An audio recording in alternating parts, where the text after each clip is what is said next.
டேஸ்ட்டாக ஹெல்த்தியாக ஒரு சட்னி சாப்பிடுங்களா, இந்த மிளகு தக்காளி கீரை சட்னியை ட்ரை பண்ணி பாருங்கள். கடாயில் எண்ணெயெல்லாம் காய்ச்சிச்சுங்க. நம்ம இப்போ வந்து கடலைப்பருப்பு போட்டுக்கலாம். கடலைப்பருப்பு வந்து நிறைய போட்டால் தேங்காய் நிறைய வந்து போடணுன்ட்டு அவசியம் கிடையாது. நான் 2 டீஸ்பூன் வந்து கடலைப்பருப்பு போடுறேன். இதோட வந்து உளுத்தம் பருப்பும் சேர்த்துக்கலாங்க. உளுத்தம் பருப்பு சேர்த்தும் பொழுது சட்னி நல்லா வந்து வாசனையாக இருக்கும். நான் 2 வரமிளகா வந்து போடுறேன்.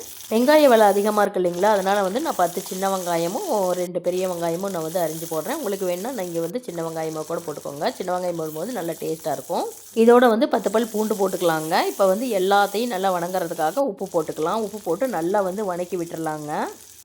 இதோடு நான் வந்து தக்காளி வந்து 1 சேர்த்துறேங்க. இது வந்து நல்லா வந்து பெரிய துண்டாக நாம் வந்து கட் பண்ணி சேர்த்தும் பொழுது நம்ம வந்து சட்னிக்கு வந்து தண்ணி ஊற்ற வேணாங்க. அந்த தக்காளி இருக்கிற தண்ணியே வந்து போதும். இதனால சட்னி வந்து கெட்டும் போகாது, டேஸ்ட்டாகவும் இருக்குங்க. இப்போ வெங்காயம் மூடலாம் நல்லா வணங்கிடுச்சிங்க. நம்ம வந்து மிளகு தக்காளி கீரையே சேர்த்துக்கலாம். அரைக்கட்டு மிளகு தக்காளி கீரை வந்து சேர்த்துருக்கேங்க. இப்போ வந்து இதெல்லாம் வந்து நல்லா வந்து வணக்கி விட்டுறலாங்க.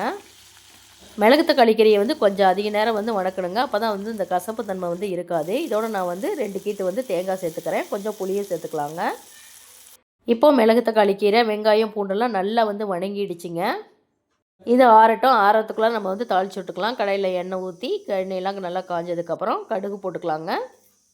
அதோட உளுத்தம் பருப்பு கடலைப்பருப்பு போடுறோம். வரமிளகா போட்டு தாளிக்கும் பொழுது நல்லா வந்து வாசனையாக இருக்கும். கறிவேப்பிலாம் போட்டு நல்லா வந்து பொரிஞ்சதுக்கப்புறம் நல்லா ஆற வச்சு மிக்ஸி ஜாரில் அரைச்ச மிளகு தக்காளி கீரை சட்னியை வந்து சேர்த்துக்கலாங்க. மிளகு தக்காளி கீரை சட்னி பாருங்கள் எப்படி பச்சை பசேன்னு இருக்குது. மிளகு தக்காளி கீரை வாரத்தில் ஒரு நாள் வந்து செஞ்சு சாப்பிடும் பொழுது நல்லா வந்து இந்த குடல் புண்ணெல்லாம் இருந்தால் வந்து நல்லா ஆறிடுங்க. இது இட்லி தோசை நல்ல சுட சுட சாப்பாடு வச்சு இந்த மிளகு தக்காளி கீரை சட்னியை வச்சு சாப்பிடும்பொழுது செம்ம டேஸ்ட்டாக இருக்கும்.